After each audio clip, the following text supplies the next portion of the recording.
You know what one of my favourite co-op games is, Mo? Is it Dark Souls? Yep, that's what this video was about. No, Oh wow. one of my favourite co-op games, EDF 4.1. So I was thinking, to look up some reviews on EDF 4.1, because why not? We both played it, and I Let's go. found This is today's topic for today's video, I guess. yeah. So I decided, let's have a look at these, and I found one that I think, in my personal opinion, is like really exaggerates the game to like some to some jarring levels, I think. But before we go in and completely decimate the review or to take it apart, I just want to mention the pros of the review. So, for example, one of them was like, was the NPCs. It was the singing, the voice commands. Yeah. Typically, you wouldn't think that's like necessarily a really great thing to have. And what's really cool about it is that the NPCs sing too. Yeah. And I think that's a really cool feature that the game has. Another one is like the tropes. Like, this game is like built off some of the biggest tropes ever. Like, oh shit, a monster's attacking big ants. This is just a monster movie game, pretty much. But it somehow takes those tropes and makes it its selling point. It's like it makes it a very interesting thing about it. And I think the last thing worth mentioning is like that this review talked about is like the co-op. It's, I don't know. I mean, I don't have to really talk about co-op too much. Yeah. It's nice that the game has co-op.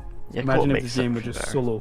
For me, I don't really like this review, because this feels like a very jarring, strange review, because he keeps on exaggerating points and, really focusing on things that really aren't that big of a deal on the scale of things. And so first off, I want to point out how many hours he's got on it. He's got 3.8 hours on it, and he's pretty much called this the best co-op game he's ever played. Wait, he has 3.8 what? Hours on record. Oh shit. So he's not like played it like over 50 hours like we have. Most people who play this game and call this the best co-op game they've ever played, have about 40, 50 more hours than that maybe. Yeah, this is not a. You can't. There's no way you can beat this game. Even the best speedrunners, I'm sorry, they don't complete this game in 4 hours. Yeah, you not. Cannot get all of the content down in this game in 4 hours. So overall, I think the game has like this kind of like really linguistic approach, right? It's like he's writing a novel. It doesn't make his points clear, I don't think. It's like he's trying to get the word count in an essay. He has a homework due and he has to get the whole word count up. Yeah, that's exactly what it's like. Even on normal difficulty, you and your squad will find yourself leading daring assaults against tidal waves of enemies outnumbered beyond your wildest dreams, fleeing desperately from hopelessly overpowered mechas the size of entire cities.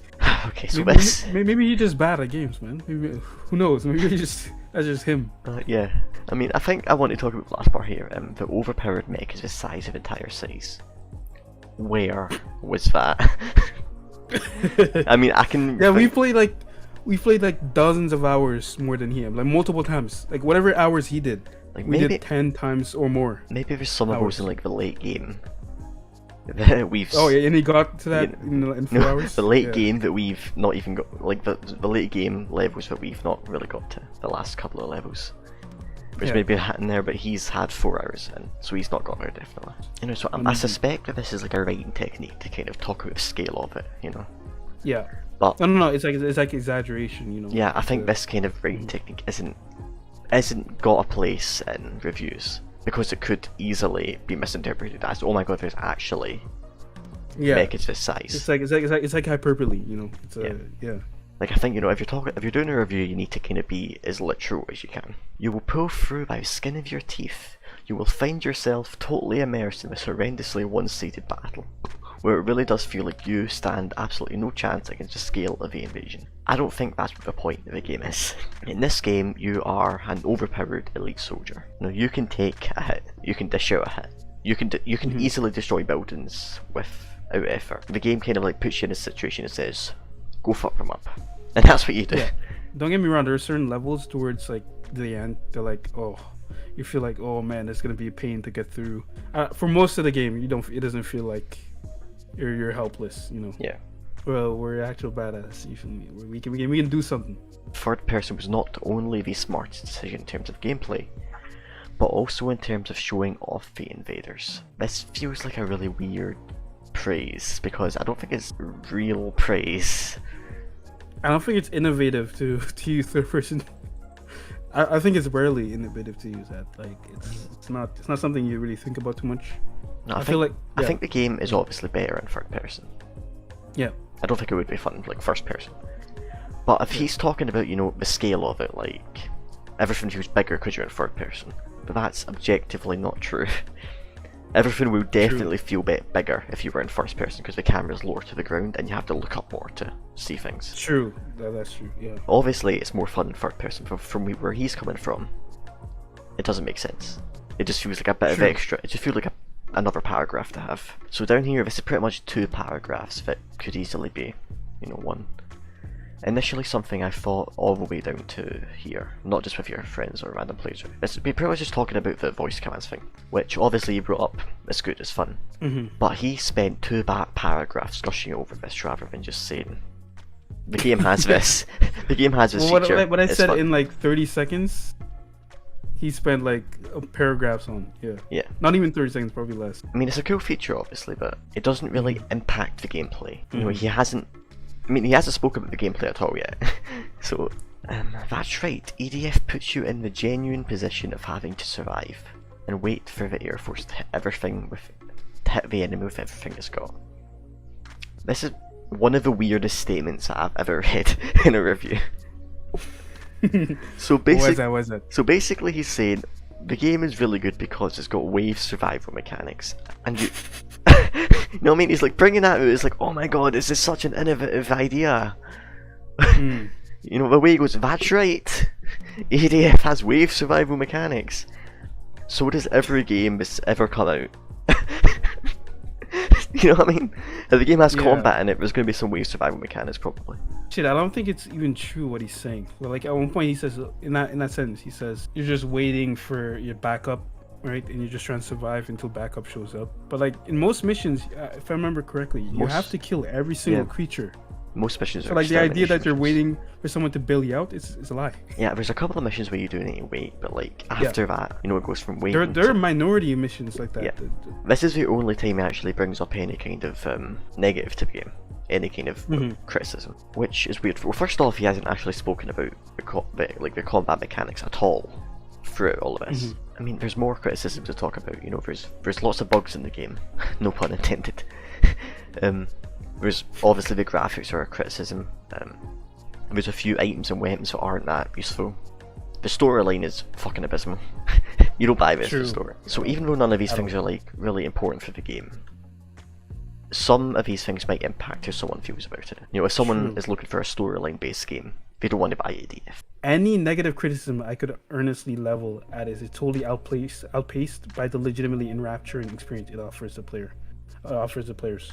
But that's his opinion. That's basically saying, yo, I'm not gonna mention any downsides because there's way more good side, way more positives to mention. Like that's a bad idea for review. A fair review is supposed to talk about the good sides and the downsides. Even if you love the game, you should be able to pick out some bad things about it. Yeah, you shouldn't just focus on the good side just because there's more of them. That's we love the game, but I'm able to talk about, you know, the graphics are horrible. There's a lot of bugs.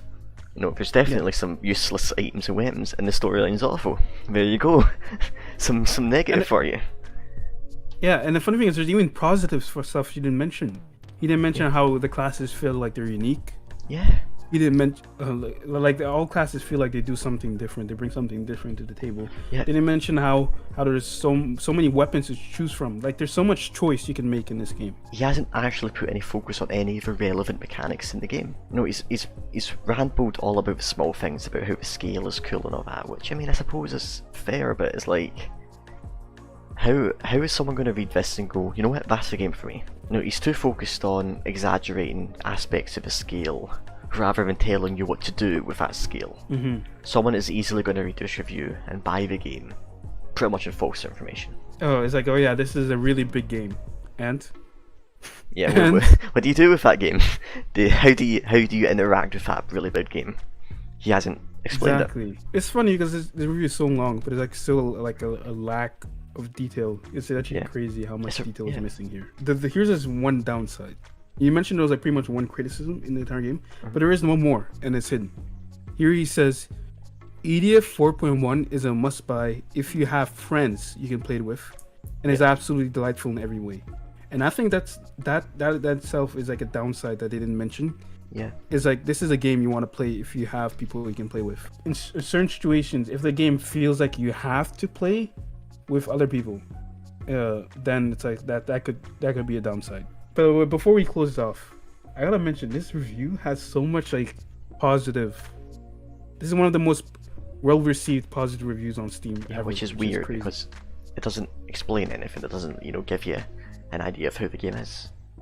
Yeah, and the problem though is like people who don't know about the game, they're gonna see, okay, 131 people thought this review was really well written, and no one had criticisms about the review. No one had written criticisms about it. Yeah, and I mean, yeah, this game's good. I think we need to say that we love this game. Yeah, we love this game. Yeah, this is one of my favorite co-op games ever. Yeah, but obviously I don't like seeing, this straight up, a very kind of deceiving sort of review style. So I mean, I would probably conclude this review as there's obviously not enough focus on the mechanics of the game. There's too much exaggerations. There's pretty much no real addressing of any kind of issue with the game, which there is obviously issues with it. Yeah, it goes way too long. Goes on about points that can be quickly discussed, and doesn't go into detail where detail really matters. Yeah, I mean, so this review gets a thumbs down from the Sloth. There you go. And a thumbs down from Mole too. From Mole. Oh my fucking god. I don't know. We don't know how to end this shit.